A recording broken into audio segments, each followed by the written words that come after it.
listening to Let's Stay Together, a podcast about Fruits Basket by Natsuki Takaya. I'm Ellen. And I'm Kayla. And today we're talking about chapter 37 and 38. Next time, just as a heads up, we'll only be talking about chapter 39. So we're only reading one chapter, and this is because, without spoiling anything, chapters 40 and 41 go together, and like 42 and 43 go together. Chapter 39 is kind of like a one-off, so we're just reading the one chapter. Just like we read 4 a couple of weeks ago. Now we're reading 1. But then after that, it's going to be 2 by 2 for a while. There will be some other times in the future where we'll read one chapter, but we'll give you a heads up. It's just for thematic purposes, basically. Because I don't want to go halfway through like a story or an arc or something and then have it be cut off. Because then you'd be discussing like half... I don't know. It makes more sense when they go together. Anyway. It just wouldn't be right. So yeah, so next time we're talking... And I won't stand for it. No, I won't. I will not. So next time we're just talking about chapter 39. That's all I wanted to say. Brief. Yeah. Yes, it will be brief. I don't know. We might have a lot to say. You never know. We tend to talk a lot about, I was like, when we started the anime episodes, I was like, these are going to be short, less than an hour for sure, like half an hour. And every single one of them is like over an hour. So, whatever. We find something to talk about every time. All right. So let's get into our summary and discussion and spoilery discussion for chapters 37 and 38. Woo. Woo! So the first page of this chapter is a filler sketch of Ari and Mogeta. And if you have a collector's edition, there's no note, but I'm going to tell you what the note says in the Tokyo Pop one if you aren't fortunate enough to have it. And in the Tokyo Pop one, there's a long note that says, "Today's the day, once again. Yes, it's true. Ari's taking a walk with Mogeta. Today's the day, and you know he can't lose. The mysterious creature, Mogeta." And there's a little note that says this is the theme song for the Mogeta anime, apparently. And there's a little note that says sometimes, rarely, well, when they remember, they fight scary enemies. And then you can see, if you have the sketch, Mogeta's pointing at a can, and he has a little, mark on his gut or his leg or something. And the can, there's a label on the can in the Tokyo Pop version that says, "Today's enemy," which is really funny. Also, it says that Ari's full name is Artemis Depanina Taios, apparently, which is why it's shortened to Ari. So this is all important for the rest of this series. It's all important information. Deep Mogeta lore. There's also a note at the top that says, please just don't think too much about Mogeta. Seriously, just go with it. Takaya just drew it because she felt like it. But that's not true. It's like a running series in the background of Furuba. This is why I brought all this information to the people who don't have access to it. Anyway, Ari's full name. Anyway, it's Ari's nickname, Mogeta. Personally, I enjoy Mogeta. Anyway, I like that when we get to see the Mogeta anime or whatever. It's really funny every time. I like that they animated it in the anime recently. Yeah. Okay, anyway, all that aside, all that important information about Mogeta lore aside, let's start this actual chapter. So the chapter opens with a boy with light hair talking to Kisa's mother, asking if Kisa is there, and he calls her Oba-san, so I think just implies that they're close, right? She explains that Kisa went to go watch that anime with Toru-san. Kisa really seems to like Toru-san, and the boy looks a bit dismayed. And the only thing that I have to say before we move on from the scene is that Kisa's mom looks really good. She looks happy. Yeah. Which is nice. I guess maybe things have been getting better between them. So, anyway, we cut to a boxing ring on the next page where an epic battle is taking place. "Darn, what a strong enemy," Ari says with a shock. "Moge," says Mogeta. "Mwahaha, are you frightened by my tremendous power, Ari? I may be in charge now, but even I will be ruled by my wife when I get home," says the evil-eyed villain in a cape. "Ah," Ari shouts, "such an inconsiderate villain, taking out his family problems on me. Let's go, Mogeta, triple turbo charge SWAT." And then we see Toru and Kisa are watching intently. "It's so realistic, even the villains have their problems, but his wife must have her reasons too. What a complex situation," Toru says, and Kisa nods. And then Yuki's the only thing that's complex about the situation is that you two are actually enjoying it, which is so good. He's watching them watch the show. Yeah, basically. He's not... he's not facing the TV. No. I bet watching them watch something is entertaining, though, because they probably react to everything. I like how Toru's it's so realistic. It's so great. Shigure appears and yawns, ready for the day, and Toru wishes him a good morning, and Yuki sasses him because it is nighttime, of course. But Toru returns his good morning without a second thought, though, even though it's night. Yeah, exactly. But Yuki has to take the opportunity to sass him, of course, which is funny. Shigure notices that Kisa is there and is like, oh, there's a child here that looks a lot like Sachan. Should Uncle go and buy some candy? And then he pats her on the head. And then Yuki is like, please tell me that's a sleep talking, that you haven't developed a paternal streak. So he takes another opportunity to jab Shigure. Shigure asks what they're watching. An anime, Kisa says. I heard that it's good and is popular at school, so I borrowed it. And the movie I saw a while ago was too, Toru adds. And Shigure looks thoughtful and concerned and asks if school's been getting better for Kisa since they saw her last. Yeah, she says, smiling. I'm doing my best. Mom, all of you, you're all here for me, and that's why I can do my best, she says.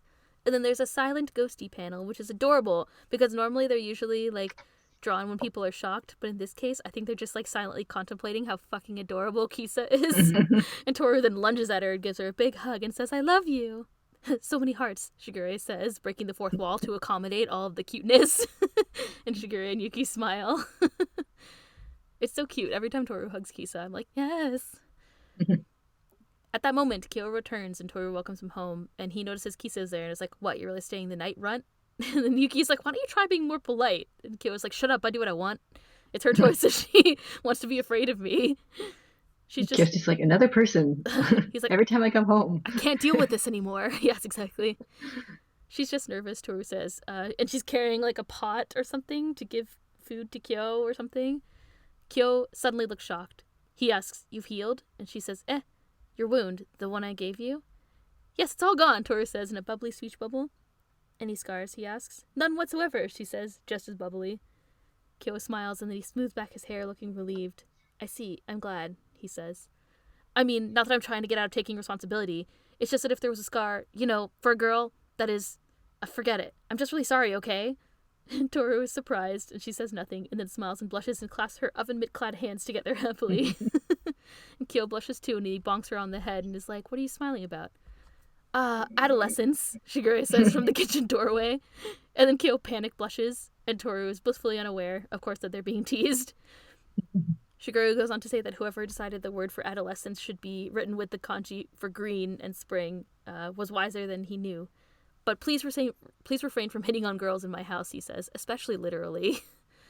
Yuki sighs and looks a little annoyed, and Kisa smiles. At school the next day, or maybe just some other day in the future. I don't know. It's hard to tell. They're at school. It's the afternoon. Yuki takes off for the student council. Toru goes to work. Uo sighs and wishes that it would be summer break already, and Hana agrees that they can hang out with Toru more. And then Uo was like, I guess we just have to settle for you guys, to Kyo and some other kid. Move your asses, boys. You coming bowling or what? Kyo is like, can you ask more politely? And the other kid is like, I'll go. I love bowling, which is so wonderful. And they just like hijack these random kids. Basically. So not surprising, really. Yeah. We cut to outside of the office where Toru works, and she's walking down the street, and here's like a plop behind her. And she turns around and sees a shoe on the ground and is like, a shoe fell from the sky? Which is also wonderful. Isn't that the inciting incident of holes? Is it? I just haven't read that book in so long that it might be. Oh yeah, weren't there fancy sneakers that landed in his car or something? And they like and they thought he stole them. So he got accused of stealing them. Yeah. Yeah, you're right. Manga's about to take a turn. Oh no, Toru's gonna have to go dig for onions or whatever.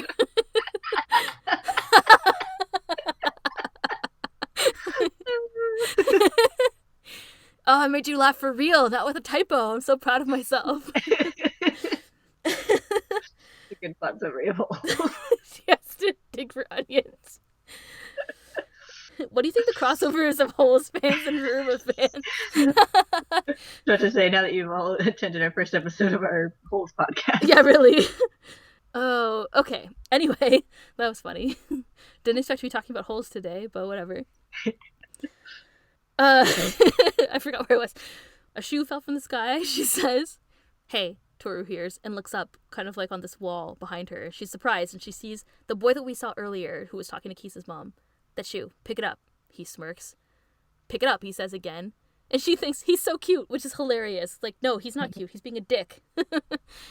Okay, here, she says, and she hands him the boot. The boy smiles and then suddenly leans in and is like, what? You're seriously picking it up? You're so gullible. And she's like, And then he continues, don't you have any standards? So if I told you to spit around, you'd do it? If I told you to jump off a cliff, would you do that too? And Toru is like, no. And then he continues to be sassy and is like, I came all this way to see you and you're not going to say a word of thanks? And Toru is, again, of course. Come on, he says, think about it. Based on your past experience, what kind of person would go out of their way to see you? Toru thinks, and then blushes and clasps her hand together in happy surprise and says, a Sohma? A member of the Zodiac? Listen, I don't know about you, Kayla, but I don't remember there being a little shit sign of the Zodiac. It's like a poop emoji. You sure are slow, stupid woman, the boy says, and then he demands that she get him some food because he came all this way. And Toru says that Toru protests because she has to go to work and she doesn't have a lot of money on her. So of course then the boy is like, oh, what, so you want me to pay for you now? You're telling me that if someone has something that you want, you'll do whatever it takes to get it? Even blackmail? I can't stand selfish people. Toru ahs and ums her way through this conversation because she's no match for the sass of this child, of course. And so then he demands to see her wallet to prove that she doesn't have any money or whatever. And so he grabs her bag away from her like an asshole and then comments on how cheap and dirty the bag is and then steals a notebook of hers. In summary. I'm Hiro Sohma. Frankly, I doubt I'll ever get to see you again, but I guess you should know my name. Bye, thanks for the incredibly boring time, he says, and then takes off. Toru argues after him that the notebook has a photo of her mother inside, but of course, he's gone like the wind. Mom's been kidnapped, she thinks in a panic. I have to get her back. This is more important than worrying about my job. The main house. Yes, if I go to the main house, Hiro-san will be there. I'm coming, Mom, she says, and tears well in her eyes. I finally got to meet another member of the Zodiac, but there was no time to be excited, she thinks. Toru, what are you doing here? A voice calls, and it turns out that it's our favorite bunny friend Momiji who's here to help, which is convenient. We cut away to the dojo, which is really exciting. I forgot that the scene happened at the dojo. Hiro has realized that Toru's mother's picture is inside the notebook. Stupid woman's got a mother complex or something. Lame, he says. Damn it, how many times do I have to tell you not to come in the dojo with your shoes on? Kyo yells and appears and chastises Hiro, which is good, because he really needed to be sassed, I think. Hiro tries to pull his same sass routine on Kyo, who just ends up threatening to knock him into the sky, of course, because that's Kyo's way of dealing with the problem. Then Toru arrives as well, panting, and asks for the notebook bag. Hiro and Kyo continue to argue while Toru pants in the background. Kyo picks up Hiro by his shirt collar and threatens him again, so Hiro's like, go ahead, I'll have you charged with child abuse, because, you know, he's like the perennial, typical child. Hiro-chan, we hear? And Hiro looks shocked. Momiji has arrived with Kisa. So Momiji brought the big guns to this fight, it turns out. Kisa says that he shouldn't cause trouble for One-chan. So stupid, he says, and then he throws the notebook back at Toru. I don't need this anyway. Kyo yells at Hiro, and Kisa is upset with him. Why would you do things like that? I don't get it, she says to Hiro. Hiro blushes, and then he turns to her. One-chan, why do you keep talking about that stupid woman? You even took my video straight to her. Why? I'm the one who lent it to you. I wanted to watch it with you. But Kisa, of course, explains that when he lent her the video, and then of course we see in her memory that he didn't say anything about that, and in fact, in the memory, he's like, yeah, I've got the Mogeta anime. You actually like that stuff, Kisa? Go ahead, take it. It's not like I'm gonna watch it. Of course. Hiro sasses her, blushing, his fists clenched, and then says, I couldn't be any help back then. You were having such a hard time, Kisa, but I couldn't do anything. But now you're always saying, One-chan. But I really was worried about you too, Kisa. And Toru smiles. What the hell is he saying? Kyo says. Kyo's head is too thick, Momiji says. And Momiji breaks it down so that even at a somewhat emotional range of a teaspoon like Kyo can understand and says, Hiro is jealous of Toru, but it's awkward for him to talk about it. Kisa apologizes and Hiro blushes and thinks, how shameful. I want to be the only one who can help the one that I care about. I see. So I was his rival in love, Toru says. Toru's in an awkward position, Momiji says, which is really cute. Two of them are super cute in this scene. Yeah. She's like leaning on her shoulder and then they're like holding hands. They're holding hands and Toru's like resting her head on him or something. Yeah. And Kyo is still like, huh? Like it's yeah. So good. Kisa asks that Hiro apologize and he looks annoyed. And Toru's like, no, I won't forgive him, even if he apologizes. And then we see like chibi Kyo face and Momiji face. And I think it's just like a question mark speech bubble where they're like, what? Hiro-san has to accept punishment, she says. And Hiro's like, what the hell? You have to let me hug you, Toru says, and then she tackle hugs him before he can argue. And Kyo is like, moron, how is that a punishment? Momiji and Kisa chuckle. Now let's start over, Toru says. Pleased to meet you, Hiro-san. And then she holds up an adorable lamb. So it turns out he wasn't the little shit of the Zodiac, he was the lamb. Or the sheep. Or the ram, as it says. While it's hard for him to express his feelings now, Toru thinks, I know that Hiro-san is a boy with a romantic heart. And then we end the chapter with them watching Mogeta. And it's the same line from before. I may be in charge now, but even I will be ruled by my wife when I get home. And of course Hiro is commenting, so what are you saying? You mean if your wife wasn't controlling you, you wouldn't be a villain? You mean you never thought that it's just because you're incompetent? And what's that line supposed to mean anyway? You could at least watch the anime without complaining, Hikun, Shigure says from the background. And that's the end. Isn't a lamb just a baby sheep and a ram's just a male sheep? I think so. So he can be a lamb and the ram. He's a ram. A ram lamb. A ram ding dong. I didn't think we were going to have this much fun this episode, but we've made a lot of good jokes so far. Okay. The next chapter opens with Hiro complaining again about how some delicious-looking cake is too sweet. And then, of course, we see Toru's narration. Hiro Sohma-san is the ram from the Chinese zodiac. For the way he talks, you wouldn't think he's only in the 6th grade, but he's an adorable boy who secretly loves Kisa. I don't understand why they think that he's so mature from the way that he talks. He's such an asshole. Sounds exactly like a 6th grader. Anyway, whatever. Kyo comes in then and tells Hiro to lay off. Toru and his maid. You can't just invite yourself over and act like you own the place. Why do you keep coming here on your days off anyway? Kyo asks. And since when did the cat set the rules for this house? Hiro asks.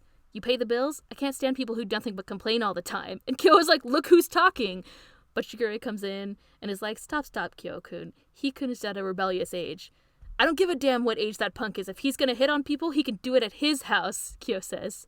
Kyo-chan, how little you understand, Shigure says. And then he explains, of course, that the Junichi so rarely get the opportunity to flirt because they're flirting with danger, or whatever it says in his speech. Whether our hearts lead us outside or even within the estate, we must be prepared. Just go with the flow. The fact that you get so worked up is proof that you're at a rebellious age too. And Kyo is like, what? And then Shigure is like, see, you get mad right away. You have to build character, become a fine adult like myself. Fine adult, we hear? And it turns out that it's Michan, Shigure's editor. A person who can't make his deadlines is a fine adult, she says. It turns out that Yuki let her in.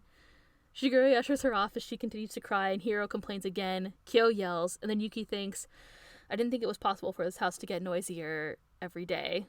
I care Yuki's just like, yeah, she's like about to kill herself at her gate, so I let her in. Yes. Yeah, exactly.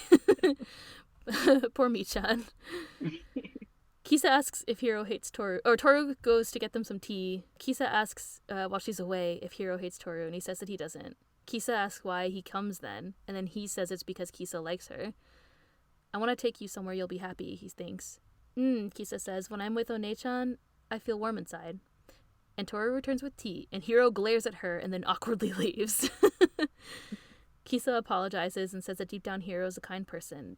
You're good friends, aren't you? Toru asks. I always thought that Hiro hated me, Kisa says. Her turn now to be rueful. There's a memory of them playing, a little bit younger than they are now. When I was still in elementary school, he would always play with me, but recently he started acting distant. And even when he did talk to me, he was cold, so I was really surprised. I was happy, she thinks. She remembers him saying, I was really worried about you too, Kisa.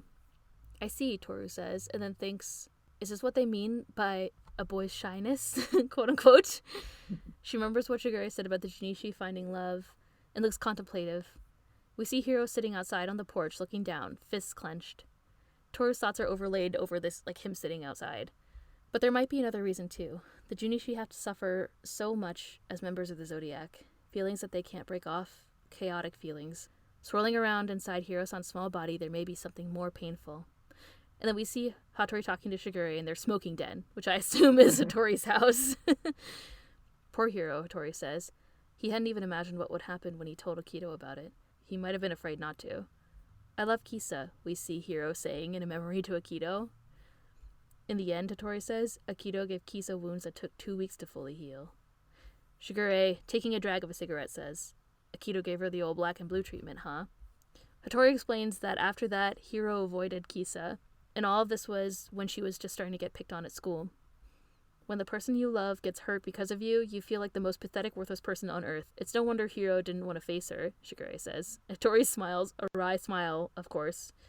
And Shigure continues, yes, Hiro is angry at his own actions and doesn't know what to do because he can't blame Akito.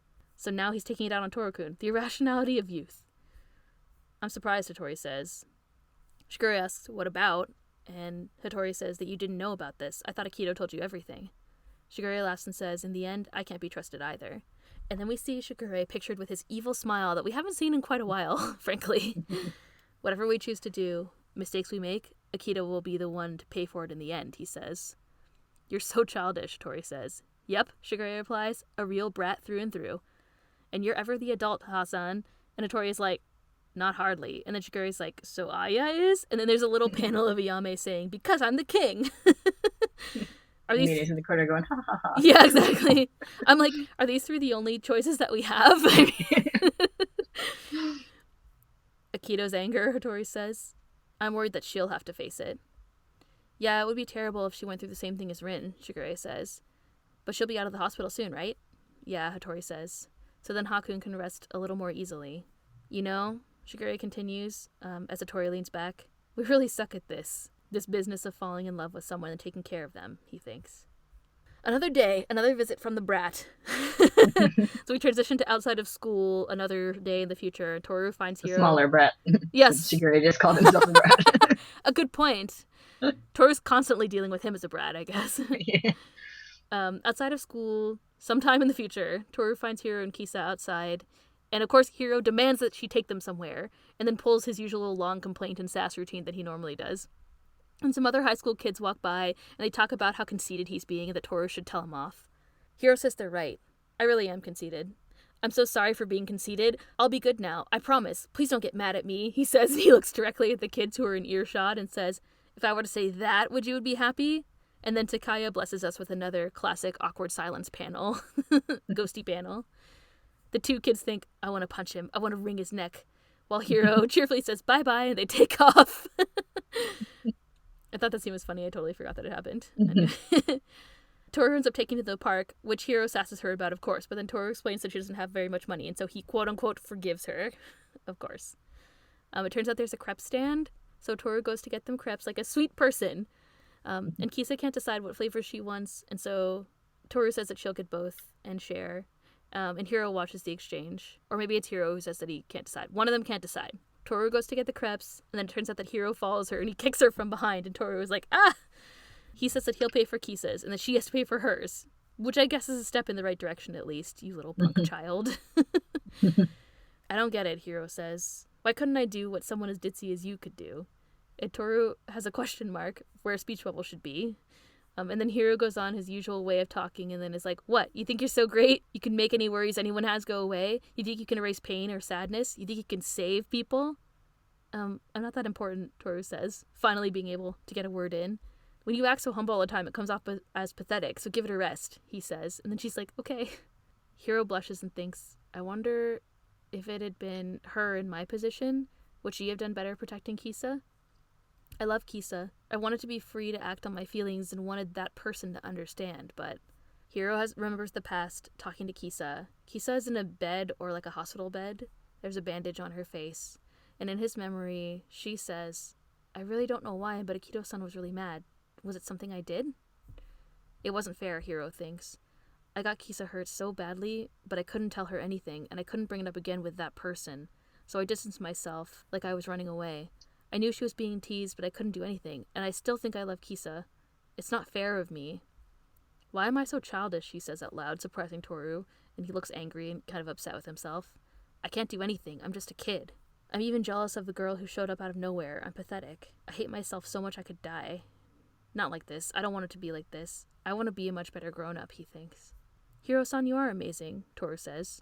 I really can't think of you as being in 6th grade, she says, and Hiro is like, hey, I'm not asking for your help. No, it's not like that, she says, and then she lays some Kyoko Honda brand wisdom on us. Mom said that there are a lot of people who are afraid to admit that they're still children. They do everything they can to avoid it, so people who can admit that have a lot of courage, she said. Hiro-san, Toru continues, you can do things. You can be the wonderful prince who protects Kisa-san, because inside you, Hiro-san, you do have courage. The courage to do my best, he thinks. So you're saying, right now, I'm nothing like a prince, he says. And Toru looks panicked. Toru ehs and ahs. Well, he says, looking down, you would be right. It turns out the crepes are ready, and then Hiro ends up paying. Your little sermon was worth the price of a crepe, he says. Toru smiles, and he thinks she's so embarrassing. As they walk back with the crepes, Hiro thinks, what does she mean, prince? How can she talk like that when she doesn't even know me? Will she take responsibility if I can't live up to that? If I can't become one? Kisa asks him what's wrong. Is he happy about something? And then we see him look up, smiling a smug kind of smile. Watch, he thinks. I'll become one. I won't fail. But even when I die, I'll never thank her, he says out loud. On the last page, we see Kisa awkwardly and adorably asking Toru to come and play with them. She's like, I can't let Hiro make all the invitations all the time, which is hilarious because he just, like, invites himself over. And Toru says, of course. A rival, Hiro thinks. That woman's my rival. In the last piece of narration, I think we see Hiro thinking, it's up to me. And that's the end of chapter 38. When I first started writing these notes, I was like, fuck Hiro. I can't deal with this. But then toward the end, I'm like, okay, fine. He's like coming around a little. He's coping. Yes. He is still a kid. He's written very much like an annoying 6th grader. I feel like his dialogue is on point. I feel like I was that annoying 6th grader. That's why I can act his sarcasm so well. It's like, are you saying that blah, blah, blah? It's like, so we met Hiro. He's the sheep. And it's been a little while since we met a new Zodiac. I guess it was, because I feel like the last one we met was Kisa, probably, right? Yeah, I think so. The Tigra. So, yeah, I think that was a good, maybe a volume ago or something. It was quite a while. It's a couple chapters. So, oh yeah. I have an important question. Okay. Does that count as a fight broken up by hugging? Based on our stretching of the fights broken up by hugging, I think that it would be, because they probably would have kept fighting. I'm gonna do it. I have the power to increase this counter, or I could make it 0.5. Right now we have 2.5 because of that other time when Haru hugged Toru. Do you think it's worth 1 or 0.5? I think it's worth 1. Okay. I'm gonna make it 3.5. Okay. Yes, I agree. Did you notice that Kyo bopped Toru on the head again? I did. I couldn't remember if we had a counter for that or not. We do, but I also feel like there should be more. Like, I don't know if I was keeping track all this time, because right now I only have 4. And it seems like there should be more, but whatever. Maybe I'll go back and count sometime. Yeah. It's fine. Yes, Kyo also bopped Toru on the head, and it was cute. And then Shigure sassed him for flirting, which was hilarious. Can we talk a little bit about Hiro? Sure. First? Okay. So first of all, he is a ram and a sheep, or lamb, as we talked about. He's adorable and so fluffy. And then we didn't learn too much about him. I mean, we just got his like personality, that he's like a twerpish little kid. But you're right, he's coping with knowing that he's responsible for Kisa, something bad happening to Kisa, the person that he cares about, that he loves, right? Yeah. So yeah, of course. And even before that, like full reveal, like a couple pages before, when Victoria's talking about like all the stuff the Zodiac have to deal with, and it's just about it, like all that like swirling around in his small body. I was like, yeah, he's just a kid. I mean, 6th grade is what, 11? Yeah, I can't remember what age they are canonically, but I think they're like 11 and 12 or 12 and 13 or something like that. Probably 11 or 12. Yeah, like we get some flashbacks to the characters younger, but this is the first like Kids. Currently a child cursed by the Zodiac kind of thing that we see. So that kind of hit me reading that line. I was like, yeah. Man, having to deal with all that on shit top when of you're everything else. Like just regular 6th grade shit. Child stuff. Yeah. Well, I feel like 6th grade is, and like, you know, like 5th, 6th, 7th grade, that's like when people are, little kids are really annoying. Like, I think it's completely in character for him to be like, so, such a little shit. Like, that's my opinion. But yeah, of course, on top of just like the regular stuff, there's so many things that are going on in the family, right? And for him as a someone who's possessed by the Zodiac, like he has to, you know, avoid people or whatever, like Shigure was talking about. Like they just don't get to have a normal life at any point, even as little wee children. So yeah, it's interesting that we get to see some characters that are actually still like kids, pretty young kids. Yeah, so I didn't really think about like all of that when we first met Kisa, because she had her own like kind of separate issues going on. So. Yeah, Hiro doesn't have like issues with like his, as far as we know at least, he doesn't have issues with his like classmates or school or anything like that. Like all his issues are just with the family. So yeah. Oh, and then we also saw him he went to the dojo. Yeah, I took notice of that. I was like, how often does he just hang around the dojo? I don't know. I was like, maybe he trains. Like, I don't know. But I like how Kyo sassed him, so Kyo clearly knows him too. Yeah. Yeah, I wonder if he actually is. Made a note that the dojo is on the outside, which makes sense since Kyo's going there and also a lot. Like, but like, I kind of wonder if that's with Kazuma there, because like I wonder if that's like kind of a place to get away for some of the Maybe. Zodiac members who have less can't think of the word I'm using, like independence, I guess, like not the younger ones. Yeah, like they can't just go out. Like they're not gonna send Hiro to like the mall or whatever. Yeah. So maybe they're like, oh yeah, like Kazuma. Remember we joked, or we were like Kazuma. We were joking about how like half the dojo is like kids from the Soma family, and all the other kids are like, why are all these kids with weird hair in our class or Yeah. whatever. Like I wonder if they just like go there and hang out. There are other times where we see other Soma kids at the dojo, so like maybe in the future. So yeah, maybe you're right. Maybe he just goes there. Like maybe that's, and it's probably in close proximity to all these other. Everything seems to be pretty close together. So Toru runs there from her work, so maybe it's just closer there than to go all the way home or something. Like yeah, I don't know. Or maybe he went there, but then I like how he goes there enough that Kyo has already yelled at him not to wear his shoes in the dojo. So yeah, I thought that was funny. And then, of course, the most important thing I feel like we learned in this chapter about Hiro is that he told Akito that he loves Kisa, and Kisa was then attacked for that. So which is I didn't think that they mentioned that this early in the story. I forgot about that. For some reason, I thought it was like revealed later. Yeah. So like just to put this in perspective, it's been revealed so far that Akito has hurt Hattori, Yuki, Kisa, and another person who was mentioned in this named Rin, a girl named Rin. Yeah. Like as far as we know, like there's other. I mean, we learned about a bunch of different family trauma that's a result of the curse, but so far we know for sure that those 4 people have been directly hurt or abused by Akito. Yeah. So I feel like we're starting to really get, and I think like Toru's starting to learn more and more about this now too. I think that's why she's talking about, like, well, the Junichi, they all, not necessarily specifically that, but she knows things about different people of the Zodiac. They all seem to have like these different traumas and issues, and so of course she by now she probably assumes that all of them are going to be like that or whatever. Like you can tell that Hiro's going through something from the get-go. Yeah. Another thing that occurred to me for the first time reading this time is that Hattori has to treat all these injuries. Yeah, he does. I don't know where they go. I think he takes them. Well, like it's not like he. I don't think he's like their main physician, but I'm sure like when hospital. they're initially injured. Yeah, Hattori has to, and also like after probably like when they're recovering or whatever. If it's that serious, Hattori knows. I'm sure Hattori gets called right away if something happens. Hattori's also the only one who can drive, so he probably takes them to the hospital too. In theory, so I guess they have those like Soma drivers, but I don't know. Yeah, it's Hattori has to deal with everybody else's crap, basically. Yeah, it sucks to be Hattori. I like how Shigure is like, you're the most adult, and he's like, no way, but like he probably kind of is. Yeah. Ayame like, definitely is. Right. Yeah, basically. And I wouldn't have to deal with all your crap. Yeah. Yeah, it's really sad. Hattori also has a huge kind of silent role in the family, I think. It's not so explored so much in the series, but you're right, Hattori probably is like first on the scene for a lot of the time. We're the first one taking care of them. Yeah.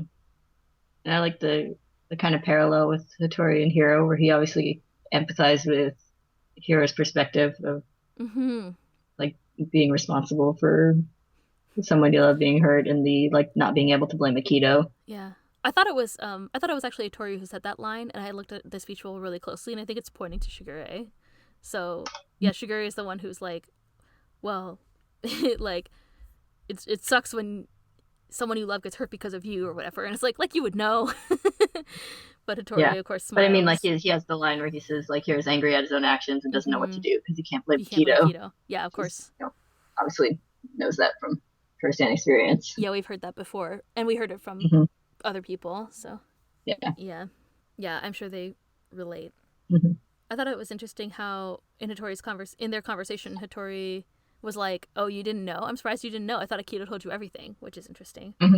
So I guess we've seen Akito and Shigure together a couple of times. They have an interesting relationship, as we've pointed out before, where Shigure has this kind of like some kind of, I'm not going to say powerful relationship over Akito, but they definitely have a different relationship than I think some of the other people do. Seems to have sort of a privileged position. Yeah, for sure. And I think this, what Hattori says alludes to that too. So even Hattori thinks that. About Shigure and Akito. Oh, and then of course Hattori, I think Hattori, he says like, Well, he implies that he doesn't want Toru to get hurt. I forget exactly what the line is, but he's like, I don't want her to get hurt by Akito too, or feel like Akito's anger too, or something like that. Yeah. Which I think implies he's talking about Toru. And that segues into them talking about the girl named Rin. And Shigure says that she'll be out of the hospital soon, and that then Hakun will be relieved or something. So it's someone that Hataru is close to as well. Yeah. Yeah. That was interesting. So heard about another person. Mm-hmm. I thought it was interesting that Shigure says whatever we choose to do and mistakes we make, Akito will be the one to pay for it in the end. I wonder what's up with that. I don't know if I have something to say about that at this time, but I thought it was an interesting thing to say, and he's doing his like evil face when he says it. So it's somehow related to his kind of like special relationship with Akito, like we were just talking about. I thought it was funny that like Momiji knew exactly what to do to defuse the situation.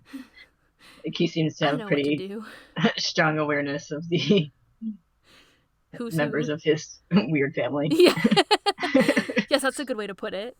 Yeah. Yeah, he knew. It's interesting that he knew, I guess, I don't know. I guess they knew where he kind of went, but it's kind of interesting they knew where Hiro would go. Like, I think that also kind of implies that he spends a lot of time in the dojo, too. Like, Momiji would know that he went there or something. Yeah, and knew that he had to bring Kisa in to... Yeah.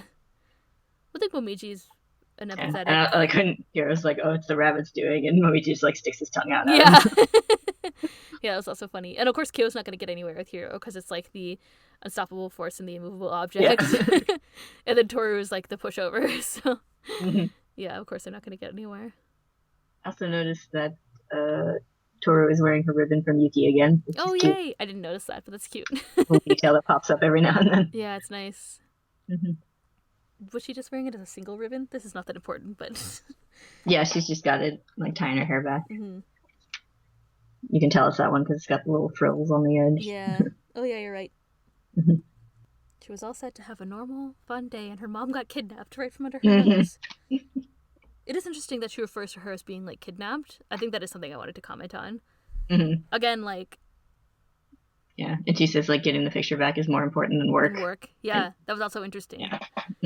Yeah, I mean, I think this just building on to her still having that, not, like, dependent, but that deep relationship with her mother who's passed away, so... Something that she's still working through, and then she's clearly very upset when the photo is gone. Like, there's something, like, it really bothers her. Yeah. Do you say crepe or crepe? This is important. I say crepe. I say crepe. Or what did I say? Crepe, probably? You say crepe. Crepe. Yeah. People are like, what? And I'm like, a crepe. And they're like, oh, okay. Yeah. I was going to tease you for it, but I decided not to. I thought that you might. I was kind of waiting for it, but maybe I don't know. It's like a weird cross between, like, the American or, like, the English way of saying it and the French way of saying it, and people don't understand either one way or the other. Like, people never understand me I'm like, a crepe. And they're like, what? I'm like, a crepe. Anyway, it's fine. Crepe. It's like a crap. A crepe. Did you hear what I said? Yep, I think that about sums up the non-spoilery things that we can talk about right now. So, unless you're sticking around for spoilers, we will see you next time. Thank you all for listening. Thanks for, by the way, our new Holes podcast comes out now. Just kidding. Yeah. Spoiler discussion out next week. Whose onions were they in the end? No. All right. We'll see you all next time. Bye. Bye.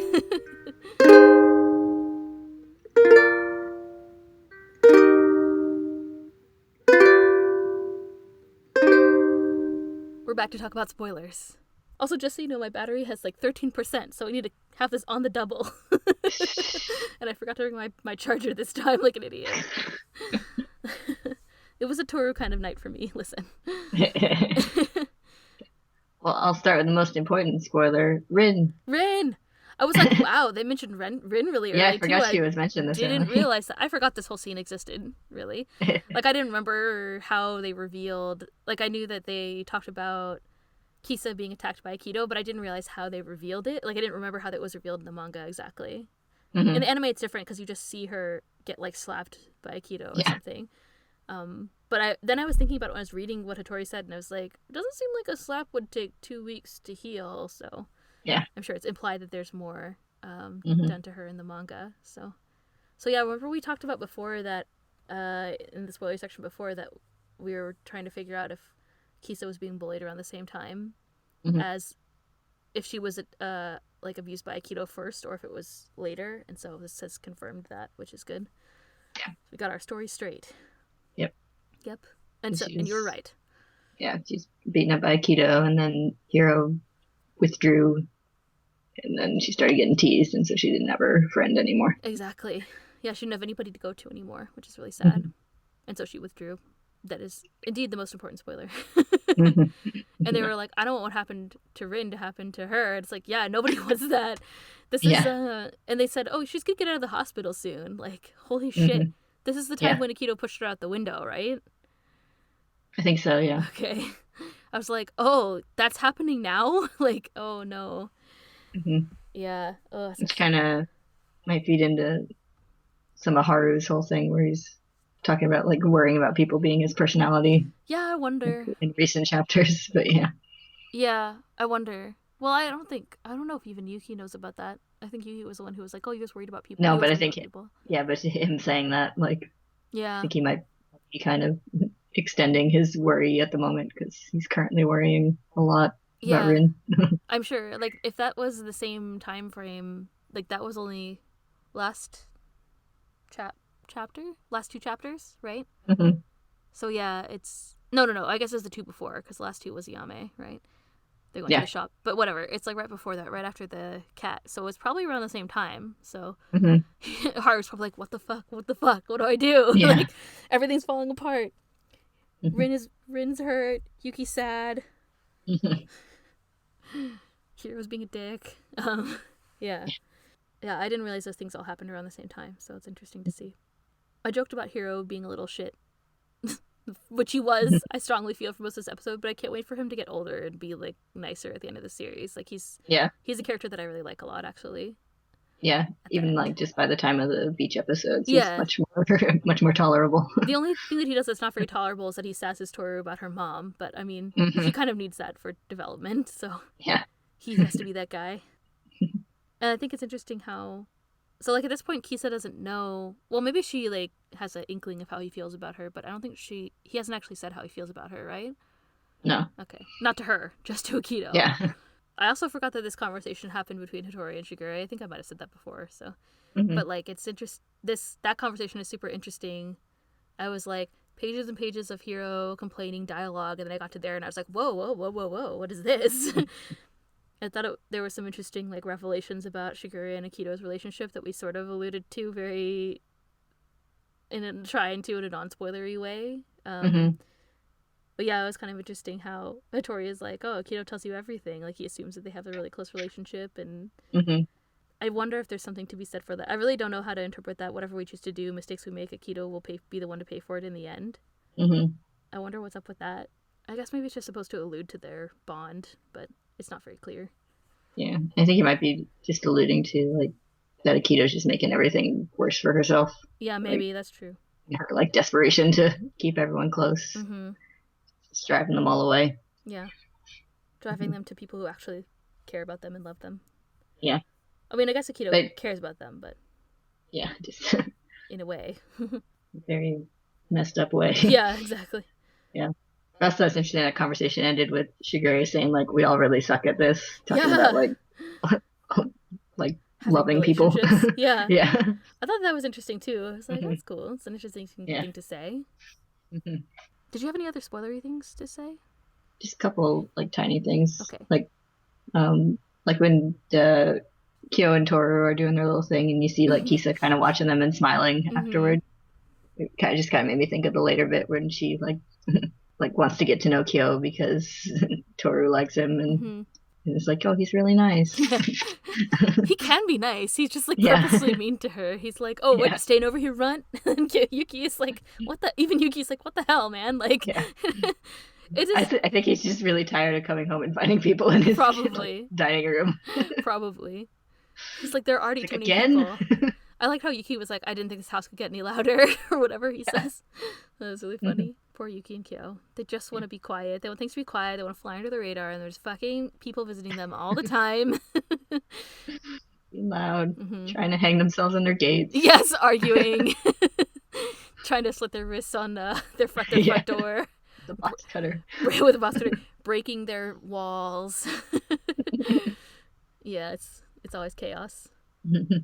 I feel like Hiro's an interesting character. This is not really a spoiler, I guess, but he's but also I feel like very realistic. Like he's clearly dealing with a bunch of stuff internally, and he longs to be this person that he doesn't really know how to be. I think just because he's like a little kid, right? Yeah. Like, I mean, that's like just at the age where you like start to become a person. Basically, yeah. Like he's like aware of other people, so he's like aware of all the problems that he has dealing with other people, but he doesn't know what to do to like fix them yet. Yeah. He's kind of in the same state as Kyo. It's kind of funny actually, because like when Kyo, Shigeru is like, you gotta hurt people and learn from them or whatever. It's the same place that Hiro is at. So it's kind of funny that when they're explaining, Momiji is like, oh, Hiro is jealous, and Kyo's like, what? Like, it's kind of funny to me. I thought it was the whole scene where they're explaining that, and Toru and Momiji are like, he's jealous, and Toru's like, or Toru's in an awkward spot or whatever. And it was really cute. It was funny and apt. Yeah, and Momiji and Toru's little cuteness in that scene made me think of their future Their developments. non-romance, yes. Yeah. Their one-sided relationship, yes. Yeah. Momiji's still getting away with a lot. Yeah. I was looking at the scene and trying to figure out if everybody looks taller, because it's been like a year since the beginning of the series, more than a year. I think Momiji looks taller. He's almost the same height as Toru now. Yeah. And Kyo's getting taller. I think he's about the same differences in height from Toru. I thought it was interesting that Michan came back also. It's kind of threw her in there. I wonder if there's like something you can say overall about these chapters. Like Hiro is let's see what we can say in 5% of my battery. Hiro is a kid. He like desperately wants to grow up. And then you have like this contrast, this discussion between Shigure and Hattori, where Shigure is like, I'm a brat or whatever. And then it's funny because earlier he's like, you could be a fine adult like me. So like yeah, and they're like both talking about like basically how neither of them feels like the adult. Yeah, which I think is accurate. I don't feel like an adult. No, we're their age, so I feel like more of an adult than a teenager. Yeah. And even like when I briefly taught the like first year, I was like, whatever, first year college students aren't that different from like a 25-year-old, but no, they really are. Yeah. It's like I have some like pretty young coworkers. I'm like, oh, you guys are babies sometimes. Yeah. Same. Had some. But then I'm like, oh, it's like I shouldn't be the most adult person in the room. What's going on? Well, it's hard being in your 20s, I guess. I don't know. It's okay. We have our 30s to look forward to. Maybe we'll be adults then. Maybe. Yeah, I don't know. I think there's a whole kind of like theme that runs through about like the knowledge drop that we got, which I still think is kind of like representing things that Takaya wants us to understand about the series. What Toru's mother said in her memory was that there are a lot of people who are afraid to admit that they're still children. They do everything they can to avoid it. So people who can admit that have a lot of courage, which is interesting. I do think that carries through this theme where Shigure is like, of course I'm a child, or whatever. I don't know if that's courageous of him. I think he just admits to being childish. Like he uses that as an excuse for his behavior or whatever. Yeah, I do think there's a theme throughout the whole series of just like what it means to like grow up and mature and be an adult and stuff. For sure. This is just another facet of that from taking a step back to a really young time, which we don't normally get that perspective, I guess, because like all the kids are usually like it's interesting how Hiro's like, you're so dumb all the time to Toru, but then people like Kyo and Yuki, they're a lot more compassionate, so they never say stuff like that. Like they recognize that's who she is and that she has different qualities. Hiro like latches onto that, right? Yeah. With a laser beam. It's very interesting. And like picks on everybody's kind of weaknesses too, I think. Like he even said, actually we talked about before, like Yuki and Kyo saying like, I hate people who are dependent on other people, like the lake house. And then Hiro is like, are you saying that you make the rules? Do you pay the bills? Like, you don't, why do you get to make all the decisions here, cat? Like, which is also interesting, kind of also a call out to him being Kyo being seen as an outsider again and being looked down on. He's like, when did the cat get to make these decisions? So it was an interesting call out too. I forgot to mention that earlier. So yeah, Hiro is another character who comes back and serves up more things for people to be uncomfortable about. So Yeah. Doesn't even have that like thing toward the end when he's like the one to like outwardly bring up like the cat being locked up or whatever, and they're like, "You sure go for the uncomfortable thing everyone's trying to avoid talking about." Yeah, he does say that at the end, doesn't he? Like really, really Mm-hmm. right at the end, before their Mm-hmm. curses all break, I guess. Yeah. He's like, "How is this gonna work out?" And they're all like, Yeah. "Dude, Yeah. Like try not to think about it. we've been trying to appreciate our position, but not think about that for years, okay?" Yeah. Yeah. That's also part of him growing up, though. I feel like Hiro is the kind of person who recognizes injustice in the world, and then, but Mm-hmm. at this point, he doesn't know what to do about it. But then later, I think he has Yeah. a better grasp on how to handle other people, Mm-hmm. including babies. So Yeah.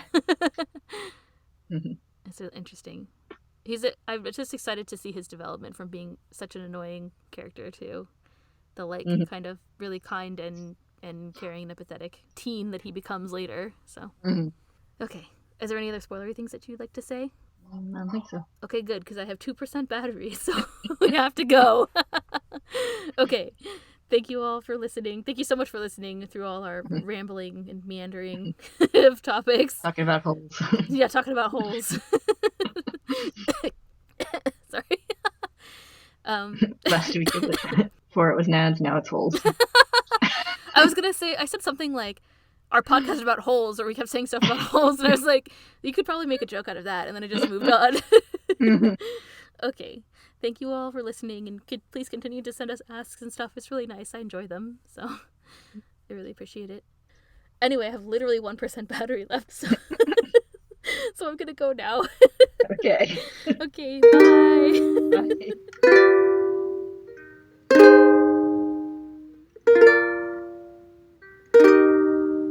We cut to outside of the office where Tori works, and she's walking down the street, and here's like a plop behind her, and she turns around and sees a shoe on the ground, and is like, a shoe fell from the sky, which is also wonderful. Isn't that the inciting incident of holes? Is it? I just haven't read that book in so long that it might be. Oh yeah, weren't there fancy sneakers that landed in his car or Yeah, and something? they like And they thought he stole so them. he got accused of stealing them. Yeah. Yeah, you're right. Manga's about to take a turn. Oh no, Tori's gonna have to go dig for onions or whatever.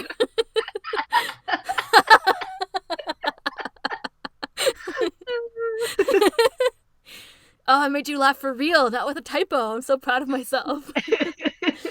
It's a good plot summary of holes. She has to dig for onions. Holes has kind of a complicated plot, so I kind of forget what happens, but he has to don't they have to go to camp, and then they go to like a prison camp, and they have to dig. The warden's making them dig. The warden also has nail polish that has rattlesnake venom in it for some reason. Mm-hmm.